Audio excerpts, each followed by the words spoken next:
Hi, welcome to 3 Roses kitchen. இன்றைக்கி நம்ம என்ன செய்ய போகிறோம்னு பார்த்தீங்கன்னா ரொம்பவே ஒரு சூப்பரான ஸ்வீட் ரெசிபி தாங்க. அதாவது அல்வா செய்ய போகிறோம். எப்படி செய்கிறதுன்னு வாங்க வீடியோக்குள்ளே போய் பார்க்கலாம். வீடியோக்குள்ளே போகிறதுக்கு முன்னாடி ஃபஸ்ட் டைம் நம்ம சேனலை பார்க்குறதா இருந்தால் சேனலை சப்ஸ்கிரைப் பண்ணிக்கோங்க. மறக்காமல் லைக் பண்ணிட்டு உங்கள் ஃப்ரெண்ட்ஸ் அண்ட் ஃபேமிலி மெம்பர்ஸ்க்கு ஷேர் பண்ணுங்கள். வாங்க இப்போது இந்த அல்வா ரெசிபி எப்படி செய்கிறதுன்னு நம்ம வீடியோக்குள்ளே போய் பார்க்கலாம். அதுக்கு ஒரு குக்கர் எடுத்துக்கோங்க. எடுத்துட்டு பாருங்கள், இந்த கப்பில் ஒரு கப்பு பாசிப்பருப்பு வந்து நான் எடுத்துக்கிறேன். கடைசி வரைக்கும் இதே கப்பில் தான் நம்ம எல்லா அளவுகளும் அளக்கணுங்க. பாசிப்பருப்பை வந்து வாஷ் பண்ணிவிட்டு 1/2 லிட்டர் தண்ணி வந்து நான் ஊற்றிக்கிறேன். ஊற்றிட்டு இப்போது மூடி போட்டு நம்ம அடுப்பில் வந்து குக்கரை எடுத்து வச்சிடலாங்க. பார்த்திங்கன்னா நான் மீடியம் ஃப்ளேமில் வச்சுட்டு 5 விசில் விட்டு எடுத்திருக்கேன். இந்த மாதிரி ப்ரெஷரெல்லாம் அடங்கினதுக்கப்புறமா நம்ம ஓப்பன் பண்ணி பார்த்தோம்னா இந்த நம்ம போட்ட பாசிப்பருப்பெல்லாம் பாருங்கள் எந்த அளவுக்கு நல்லா குழைவாக வெந்து வந்திருக்குன்னு. இந்த மாதிரி நல்லா வெந்து வரணும். இப்போது இதை வந்து நல்லா ஆற வச்சுட்டு நம்ம வந்து மிக்ஸி ஜாரில் போட்டு நல்லா ஃபைன் பேஸ்ட்டாக அரைச்சிக்கலாங்க. ஆறினதுக்கப்புறமா சேர்த்துக்கோங்க. பாருங்கள், இதுவே நல்ல மைய அரைச்ச மாதிரி இருக்குது. இப்போ இதை மிக்ஸி ஜாரில் சேர்த்துட்டு அரைச்சிக்கலாம்.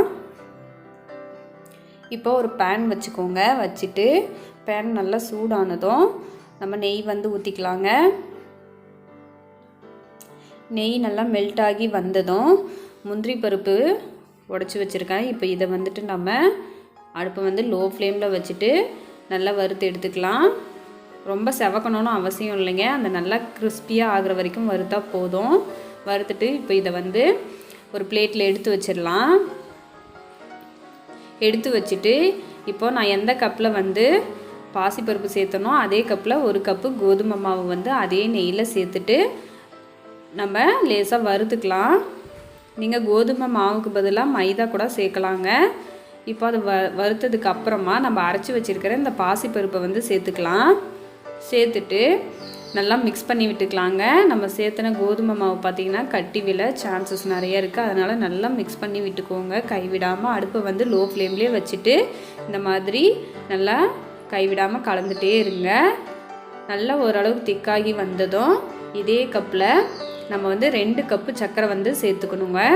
அப்போ தான் நல்லா ஸ்வீட்டாக இருக்கும். 1 கப்பு பாசிப்பருப்பு 1 கப்பு கோதுமை மாவுக்கு 2 கப்பு, அதே கப்பில் 2 கப்பு சர்க்கரை வந்து சேர்த்துட்டு நல்லா நம்ம இந்த மாதிரி சுருண்டை மிக்ஸ் பண்ணி எடுத்துக்கலாம். இப்போ வந்து வாசனைக்காக ஏலக்காய் தூள் வந்து சேர்த்துக்கிறேன். சேர்த்துட்டு நல்லா மிக்ஸ் பண்ணி விட்டுக்கலாம். இது பார்த்திங்கன்னா நான் ரெட் கலர் வந்து கொஞ்சம் சேர்த்துக்கிறேங்க. சேர்த்துட்டு நல்லா நம்ம கலந்து விட்டுக்கலாம்.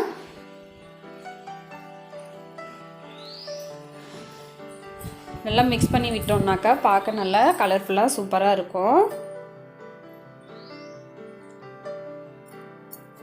இந்த மாதிரி மிக்ஸ் பண்ண 1-2 இருக்கிற கட்டிகள் எல்லாமே உடஞ்சி நல்லா சூப்பராக வந்துருங்க. இப்போ நம்ம வறுத்து வச்சுருக்கிற முந்திரி பருப்பை வந்து சேர்த்துக்கலாம். சேர்த்துட்டு மிக்ஸ் பண்ணி விட்டுக்கலாம். அடுப்பை பார்த்திங்கன்னா மீடியம் ஃப்ளேம்லேயே வச்சுட்டு இந்த மாதிரி கைவிடாமல் கிண்டிகிட்டே இருக்கணுங்க. இப்போ வந்து அடுப்பை வந்து ஆஃப் பண்ணிவிட்டு நெய் வந்து 1 டேபிள் ஸ்பூன் அளவுக்கு சேர்த்துக்கலாம். சேர்த்துட்டு நல்லா இந்த மாதிரி மிக்ஸ் பண்ணி விட்டுக்கலாம். நம்ம விட்டுங்கிற நெய்யெல்லாம் நல்லா அப்சர்வ் பண்ணிக்கும். அவ்வளோதான், நம்மளோட சூப்பரான அசோகா அல்வா வந்து ரெடி ஆகிடுச்சுங்க. ஆனதுக்கப்புறமா அழகாக நம்ம சர்வ் பண்ணலாம். இது வந்து பார்த்திங்கன்னா வாயில் வச்ச உடனே கரைஞ்சி போயிடுங்க. அவ்வளோ ஒரு ஸ்மூத்தாக அவ்வளோ ஒரு டேஸ்ட்டாக இருக்கும் இந்த அல்வா. இதோட டெக்ஸ்டர் பார்க்கும்போதே பாருங்கள் எந்த அளவுக்கு பர்ஃபெக்டாக சூப்பராக இருக்குன்னு. கண்டிப்பாக நீங்களும் ட்ரை பண்ணி பாருங்கள். ரொம்ப டேஸ்ட்டாகவும் ரொம்ப சீக்கிரமாகவும் செஞ்சு முடிச்சிடலாம். கண்டிப்பாக ட்ரை பண்ணி பார்த்துட்டு உங்களோட கமெண்ட்டை சொல்லுங்கள். தேங்க்ஸ் ஃபார் வாட்சிங். பாருங்கள், ஸ்பூனில் எடுத்து காட்டுறேன்.